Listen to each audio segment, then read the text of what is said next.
Nous sommes à la polyclinique du Parc Rambaud à Aix-en-Provence pour rencontrer le docteur Lacoste, président directeur général de la clinique, pour discuter avec lui du projet de déménagement de la clinique vers le quartier du Pont de l'Arc.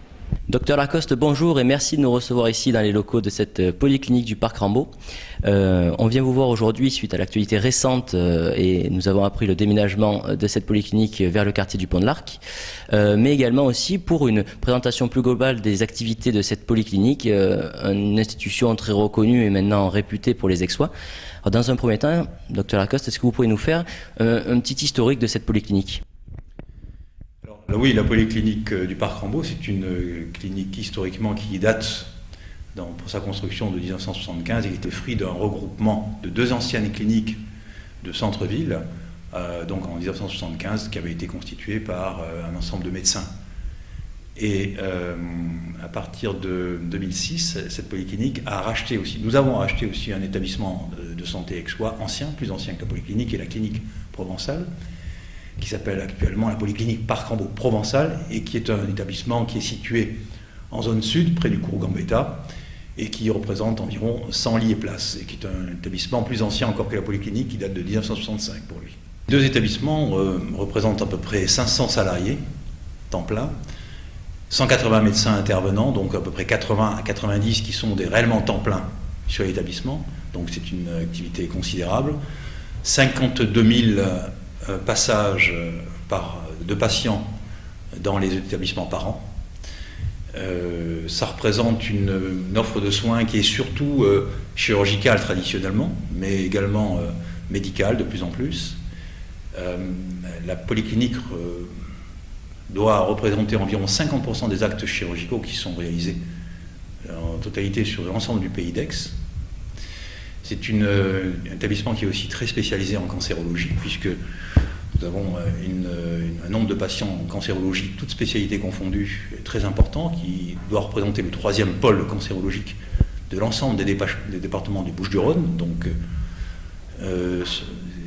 après seulement l'IPC, l'Institut Paoli-Calmette, et après le CHU de Marseille, donc nous sommes le troisième pôle, le premier pôle privé en cancérologie. Mais nous avons également des activités médicales très développée. La cardiologie interventionnelle à travers un groupement de coopération sanitaire que nous avons donc un regroupement d'activités avec la clinique Axiom, l'autre clinique privée aixoise, la pneumologie, un secteur de soins critiques, réanimation, soins intensifs extrêmement important, et enfin une autorisation à l'accueil des urgences au même titre que le centre hospitalier du Pays d'Aix. Il est prévu dans le SROS, donc ce fameux schéma qui est à échéance en 2016, de regrouper également les services de réanimation. Chaque établissement a un service de réanimation actuellement et ces services de réanimation doivent être regroupés en une structure unique, un peu sur le même modèle que ce qui a été effectué pour la cardiologie. Alors l'historique de ce projet, ça remonte quand même maintenant à fin 2006, donc ça commence à faire quelques années. À la suite donc de l'achat de l'activité du regroupement avec la clinique provençale, s'est posé le problème de savoir comment est-ce qu'on pouvait regrouper ces deux établissements sur un site unique. Au départ, initialement, on avait imaginé de regrouper la clinique provençale, de la rapatrier sur le site actuel de la clinique Rambaud. Mais vous connaissez l'environnement géographique et le caractère extrêmement exigu des dispositions foncières dans le quartier dans lequel nous sommes actuellement. On avait fait faire un audit par un organisme spécialisé qui nous a montré que c'était mission impossible. C'est à partir de là qu'on a commencé à imaginer et à envisager de regrouper les établissements sur un site nouveau. Et on a commencé à rechercher donc un terrain, une surface foncière pour pouvoir implanter cette nouvelle clinique. Il y a eu une démarche qui a été systématique, bien sûr en collaboration avec la municipalité. La municipalité n'a pas pu nous fournir réellement il y a très peu de réserves foncières, y compris publiques, hein, donc la mairie n'a pas pu nous fournir un terrain adéquat, sauf à se délocaliser très loin, notamment à la Durade, ce qui, compte tenu des impératifs et des contraintes d'un établissement de court séjour, n'était pas pertinent. Donc on a donc recherché des terrains en dehors de l'espace public, avec une analyse prospective sur une vingtaine de terrains dans tous les sites possibles et imaginables du pays d'Aix, à proximité quand même de la ville, du cœur de ville. Et finalement, c'est le terrain des Bornes qui a été choisi, après une procédure de sélection successive en plusieurs étapes, et ce aussi en accord et sur les conseils de l'Agence régionale de santé, qui souhaitait que le nouvel établissement soit implanté plutôt en partie sud de l'agglomération, pour faire contrepoint, notamment pour les urgences, dont je vous ai parlé à l'instant, pour faire contrepoint au centre hospitalier, qui lui est situé plutôt en partie nord de l'agglomération. Alors effectivement, notre projet a été contesté par des opposants. Il s'agit principalement de riverains, mais avec des motifs qui sont des motifs souvent très individualistes, je dirais, ou des motifs d'environnement. Mais ça a été contesté sur la révision du poste, puisqu'il y a eu une révision simplifiée du plan d'occupation des sols, qui a été initiée tout d'abord pour rendre ce terrain constructible, et ensuite ça a été révisé sur les permis de construire. Donc nous avons eu en tout 8 procès, 8 contestations, et qui ont été tous successivement gagnés par la Polyclinique. Et effectivement, l'épilogue, c'est le 23 novembre, où nous avons aussi encore gagné sur le contestation concernant le permis de construire. Donc 5 contestations sur le permis de construire ont été gagnées et 3 sur le poste. Donc nous avons eu les opposants ont été systématiquement rejetés, et on a considéré que c'était une procédure normale, puisqu'il y a quand même, il est normal dans une démocratie comme la nôtre, dans un état de droit, que les parties prenantes civiles, la société civile, puissent s'exprimer. Cependant, il faut quand même préciser qu'il y a eu une enquête publique qui a été faite, et donc une procédure lourde qui a été mise en place pour la révision du poste et qui a été respectée et qui a été validée. Donc on peut considérer quand même que le processus démocratique a eu lieu. Donc là, maintenant, on considère qu'à partir de maintenant, ce stade-là, les procès, éventuellement les procédures en appel, constituent un acharnement. Et nous avons donc pris la décision de ne plus accepter maintenant de rentrer. Nous avons été patients, nous avons laissé la justice, et elle est relativement lente, faire son œuvre, mais compte tenu des résultats, maintenant, s'il y a des procédures en appel, nous n'hésiterons pas à considérer qu'il s'agit d'un acharnement juridique et à prendre les mesures qui s'imposent avec nous. Nous avons mené une assignation contre les opposants dans la philosophie que je viens de vous indiquer, c'est-à-dire qu'on considère que maintenant la procédure en appel est abusive, et donc on a une assignation qui a été diligentée et qui suit son cours. Donc elle a été déposée il y a seulement 3 semaines, donc pour l'instant c'est tout récent, mais on poursuit, on a fermement l'intention de poursuivre dans ce sens-là. On considère que là maintenant il s'agit d'une procédure abusive qui vise à bloquer le projet, à nuire directement à l'établissement, à ses salariés, à ses médecins, et également aux besoins de santé publique du territoire d'Aix, qui va contre les décisions de l'Agence régionale de santé, puisque je vous rappelle quand même que ce regroupement est inscrit dans le schéma régional d'organisation sanitaire depuis maintenant plus de 5 ans. Donc on a aussi, c'est pas uniquement une décision individuelle, arbitraire, je dirais, d'un actionnaire qui dit bon ben moi je me déménage. Non, c'est une décision totalement prise en concertation et en accord avec l'ARS, et qui répond à un besoin précis en termes de santé publique. Actuellement, donc on a nos financements qui ont été renouvelés. Donc là, sur le plan financier, ça ne pose aucun problème. Il y a une deuxième étape, c'est de réactiver tout le dossier, parce que nous avions déjà largement avancé avant l'ensemble des recours. Il faut donc qu'on revoie totalement globalement toutes les entreprises pour réactualiser nos contrats, les contrats de marché de travaux avec les entreprises. Donc ça, c'est quelque chose qui peut être réalisé dans les 2 mois. Et puis à partir de là, on envisage de façon très probable de démarrer les travaux dans le courant du 2e trimestre 2013. Les travaux, c'est minimum 2 ans, donc ça nous amènerait à fin 2016. Oui, il y aura de nouveaux services, mais surtout, quand même, l'essentiel du projet, c'est plus un projet organisationnel. C'est-à-dire que les établissements dans lesquels nous sommes actuellement sont des établissements qui ont été conçus dans les années 60 ou 70. La prise en charge médicale a radicalement changé en 25 ans.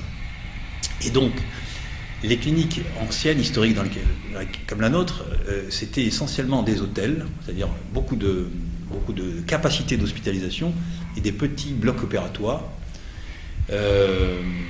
parce que les durées moyennes de séjour étaient beaucoup plus longues, etc. L'univers a totalement changé. On évolue de plus en plus vers des prises en charge dites en ambulatoire, c'est-à-dire dans la journée. L'objectif pour le gouvernement, pour les tutelles, c'est que 80% des actes de chirurgie à l'avenir soient réalisés en mode ambulatoire, c'est-à-dire que l'ambulatoire devienne le mode habituel et que l'hospitalisation conventionnelle devienne, pas exceptionnelle, mais plus rare.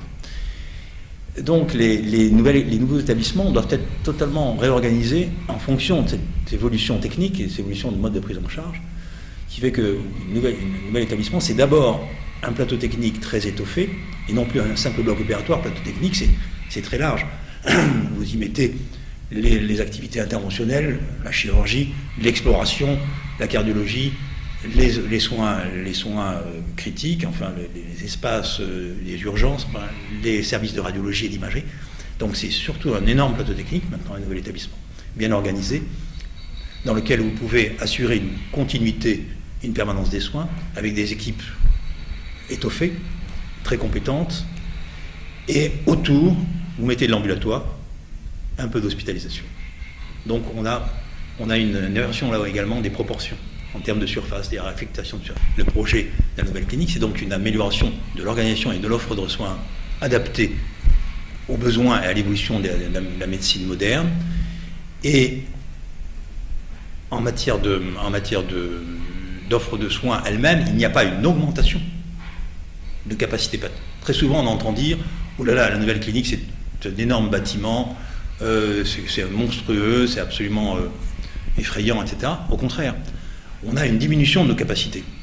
C'est-à-dire qu'on réduit, c'est un peu paradoxal, mais on réduit le nombre de lits d'hospitalisation, certes en augmentant la capacité en ambulatoire, mais installer un lit en ambulatoire, c'est beaucoup moins lourd, c'est beaucoup moins consommateur de surface que d'installer un service de chirurgie conventionnelle, d'hospitalisation conventionnelle. Donc, en capacité d'offre d'hospitalisation, on diminue. Donc, on va avoir une surface qui va être, enfin, en tout cas, une capacité qui va être réduite. Par contre, effectivement, on va avoir un plateau technique beaucoup plus élaboré, beaucoup plus important, et c'est ça qui est important. Je ne sais pas si vous avez déjà entendu parler du robot d'Amency, c'est son nom. C'est donc un robot d'assistance chirurgicale qui constitue un saut technologique en matière de prise en charge chirurgicale et de technique opératoire. Je vous rappelle que historiquement, la chirurgie, c'était d'abord une chirurgie ouverte, où il fallait inciser, la chirurgie viscérale, abdominale, où il fallait inciser pour accéder aux viscères et opérer. Il y a eu une première révolution, qui est la révolution de la cœlioscopie. C'était il y a 25 ans. On a mis des caméras, on a diminué les orifices en mettant des caméras et des petits trocars pour pouvoir opérer. Donc, révolution importante qui a permis une diminution de ce qu'on appelle la morbidité, c'est-à-dire de la lourdeur de l'intervention, diminution des infections nosocomiales, des douleurs post-opératoires, etc., des complications. Et la deuxième révolution, c'est maintenant l'assistance robotique, c'est-à-dire ce fameux robot d'Amency, qui permet d'améliorer encore les performances de la cœlioscopie, c'est-à-dire que c'est les bras du robot, qui est une espèce d'arbre de Noël qui tient les instruments du chirurgien, main droite, main gauche, qui tient une caméra, et le chirurgien opère à distance du patient. Il est derrière une console, il voit à travers une loupe binoculaire, donc en 3 dimensions, donc sa vision est une vision en haute définition 3 dimensions, comme s'il était à l'intérieur du patient. Et il commande ces instruments qui sont tenus par le robot avec des manettes, comme des joysticks, ce qui lui confère une précision de geste, une amplification des mains, des possibilités de la main chirurgicale qui sont considérables. Donc une amélioration encore supérieure à la cœlioscopie, de la qualité de la dissection et une moindre morbidité.